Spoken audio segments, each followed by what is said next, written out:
West Coast went in undefeated but without Nick Natanui. He was a late withdrawal with hamstring tightness. The star ruckman, one of 5 changes for the Eagles. North Melbourne were virtually at full strength and they started in classy fashion in Perth. And that kick superb to Petrie, who can run on and get himself back into form.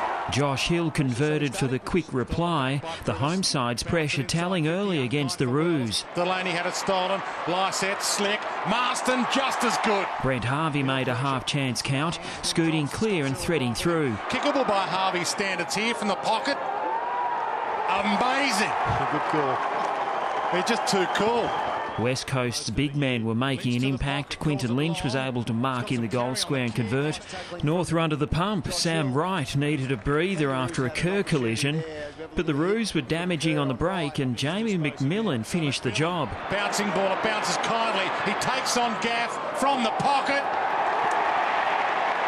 Maximum impact from a quick launch forward. And North Melbourne hit back late in the term. They hit the front through Ben Cunnington. The Eagles leading by 4 points at the first break, courtesy of Luke Shuey. Big kick this. Give them back the lead. Crowd find voice again. The intensity lifted in the second and it was North Melbourne doing all the damage. Glass turns it over. McMillan parts the seas, sizes them up, and a classic finish. McMillan slotted through early and Daniel Wells also got the skates on with Lynch in hot pursuit. And if this sits, Wells can get and go with plenty of space. A Paddock, he can have another bounce. He can have another one. He could kick the goal. He could go all the way from 50. Big long launch. Majestic. The Kangas booted 3 straight before Hill replied. Bizarre start to the second term by the West Coast. And he squeezes that in on cue. Ashton Hams flew into the contest and came away unscathed. The gold's drying up as Hamish McIntosh sought attention for blurred vision. Desperate footy and Shannon Hearn provided the grunt close to half-time. Well, he hit that sweet. He hit that brilliantly. Scott Selwood provided the class, his 20th possession painful for the Roos. Selwood off the ruck contest, glorious. The half ending with high emotion after Andrew Swallow was caught by Hams. The Roos skipper dazed by the contact. The Eagles 8 points up at the main break.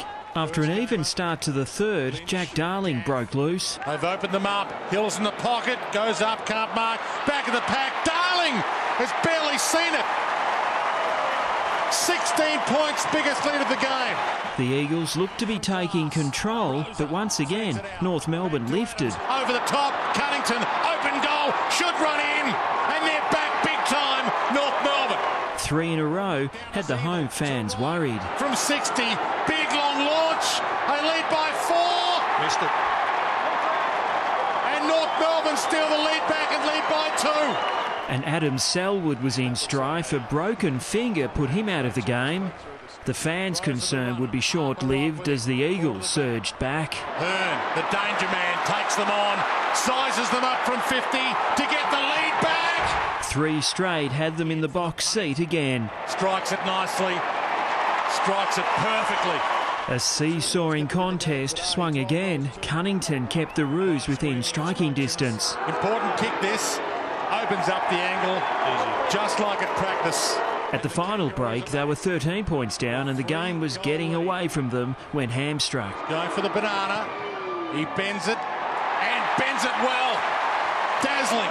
When Hill marked and lined up for his 4th major, the Eagles' undefeated status was safe. Well, it might not be over, but they've got their foot on their throat right now. West Coast seeing off the Roos challenge to be the only side to make it 6 wins in a row. Gives it a ride. It's long. It's there. And the West Coast Eagles are home. The Eagles sealing a 25-point victory, 17-18 120 to 15-5 95. Brett Clancy, Big Pond Sport.